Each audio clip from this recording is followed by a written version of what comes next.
والصلاة والسلام على أشرف المرسلين أما بعد أعوذ بالله من الشيطان الرجيم بسم الله الرحمن الرحيم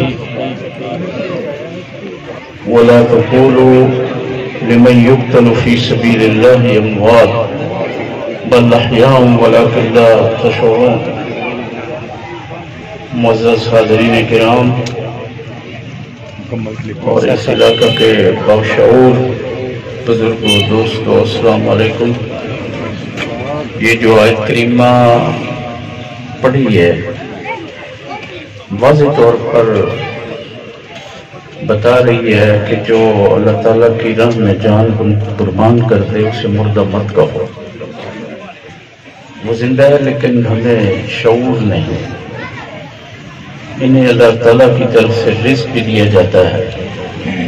میں سمجھتا ہوں کہ اللہ تعالیٰ کی طرف سے شہداء کی جو تکریم اور شان بیان کی گئی ہے اس میں کسی شخص کو شک و شبہ نہیں ہونا چاہیے. یہ وہ ہستی ہیں جنہوں نے ملک و ملت کے دفاع، تحفظ اور سلامتی کے لیے اپنی جانیں قربان کر دی.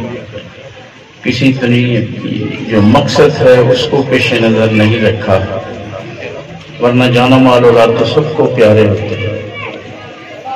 لیکن ان شہداء نے ہمارے تحفظ کی خاطر سب کچھ قربان کر دی ہے، اور ہمارا بھی فرض بنتا ہے کہ ہمیں ان شہداء کے مشن کو آگے بڑھائیں اور ملک و ملت کے دفاع اور سلامتی کے لیے کسی قربانی سے گریز نہ کریں. ان شہداء کی عزت و تکریم کی حفاظت کریں. اگر کوئی شرپسند فرد یا گروہ شہداء کی عزت کی جانب میلی آنکھ سے دیکھے اس کا بھرپور تدارک کرے، کیونکہ دشمن کی ہر وقت یہ خواہش ہے کہ آپس میں لڑایا جائے اور ہمیں اندر سے کمزور کیا جائے. اس مقصد کے لیے مختلف حربے اختیار کیے جائیں. معصوم ذہنوں کو اپنی ہی فوج اور عسکری اداروں کے خلاف بھڑکایا جائے. یہ کسی صورت قابل قبول نہیں ہے، کیونکہ ہمارے لیے سب سے پہلے ملک پاکستان کی سلامتی، عوام کی خوشحالی اور امن و امان کا قیام ہے. اگر ہم باہمی طور پر ایک دوسرے کے دست و گریباں ہو گئے تو ہمارا حال بھی خدا نخواستہ سوڈان، صومالیہ اور سری لنکا جیسا نہ ہو. لیکن انشاءاللہ ایسا کبھی نہیں ہوگا، کیونکہ پاکستانی قوم ایک باشعور قوم ہے جو دشمن کی سبھی چالوں اور عزائم سے واقف ہے. چند مٹھی بھر افراد کی کم عقلی اور غیرت دانشمندی پر مبنی کاروائیاں کبھی بھی کامیاب نہیں ہو سکتی. آج کا دن ہم سے مطالبہ کر رہا ہے کہ ہم تمام تر گروہی، سیاسی، لسانی اور فرقہ وارانہ مذہبی تعصبات کو بھلا کر ملک پاکستان کی سلامتی، حفاظت اور ترقی اور خوشحالی کے لیے یکجان ہو جائیں.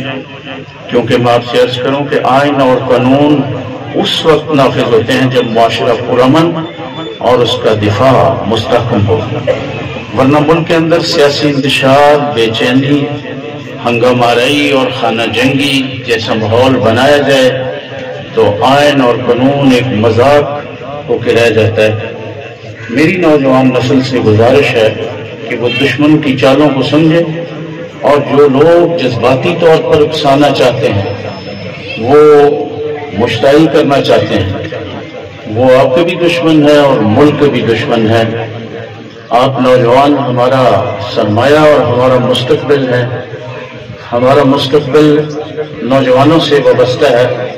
لہذا آپ اپنا وقت تعمیری اور پیداواری سرگرمیوں میں صرف کریں، اور جو لوگ اپنے سیاسی مقاصد کے لیے استعمال کر کے سڑکوں پہ لانا چاہتے ہیں اور قومی اداروں سے لڑانا چاہتے ہیں ان سے دور رہیں.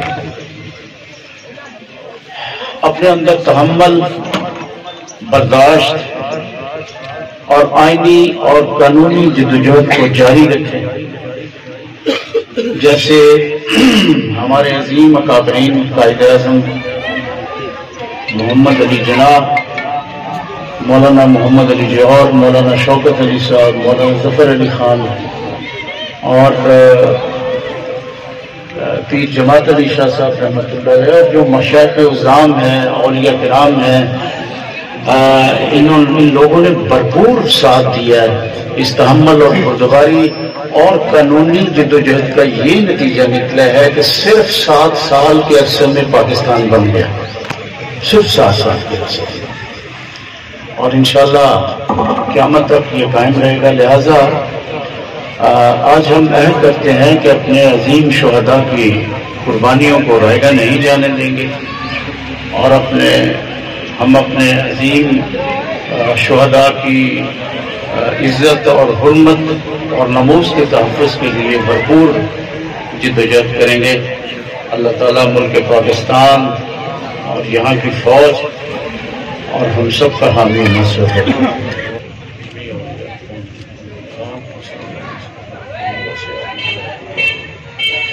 خصوصی طور پہ اللہ شہداء دی اعلان استصواب درجات بلند اور انہوں نے الواحقین صبر، انہوں واسطے مصبر الاسباب کی اسباب کو پیدا فرما، انہوں نے شفیع تسلی واسطے خصوصی فضل فرما، اور جتنے بھی شامل ہوئے جس تکلیف میں اللہ تعالیٰ انہوں نے دنیا خیر و برکت فرما، رحم و کرم فضل اللہ ربنا آتنا فی الدنیا حسنہ وفی الآخرۃ حسنہ وقنا عذاب النار ربنا تقبل منا انک انت السمیع العلیم وتب علینا یا مولانا انک انت التواب۔